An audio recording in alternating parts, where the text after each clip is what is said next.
আসসালামু আলাইকুম। বর্তমান গরু মহিষের রোগের মধ্যে একটা ল্যাম্পি স্কিন ডিজিজের একটা আতঙ্কের নাম। এই রোগ হইলে গরুর শরীরে পোকা হয়ে যায়। এই যে এই গরুটার পোকা হয়ে গেছে, কি একটা অবস্থা হয়েছে দেখলেই বুঝতে পারবেন। খুব কষ্ট গরুটার জন্য। বর্তমান যুগে এই রোগটা মারাত্মক আকার ধারণ করছে। বিভিন্ন গরুর, বিশেষ করে যেই গরুর 1 বছরের নিচে বয়স, এই বাছুরগুলার একবার মারাত্মকভাবে হয়েছে। দেখুন কি একটা অবস্থা হয়েছে। এগুলোর প্রায় 12 দিন ইঞ্জেকশন করেছে একাধারে। 12 দিন করার পরে কোনো কাজ হয় না। পুরো শরীর কোনো পশম বাকি নেই যে এটা হয় নাই, আক্রান্ত হয় নাই। 12 দিন করার পর আশায় ছেড়ে দেওয়া হয়েছিল।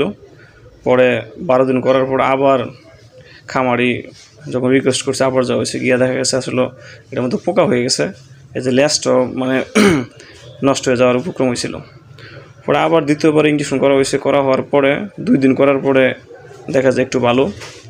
এই যে 12 দিন ইঞ্জেকশন করার পরও এই অবস্থা হয়েছে। দেখুন কি একটা অবস্থা, এই যে কত বড় ক্ষত হয়েছে, কত বড় স্তর বানছে। এইভাবে দেওয়া হয়েছে।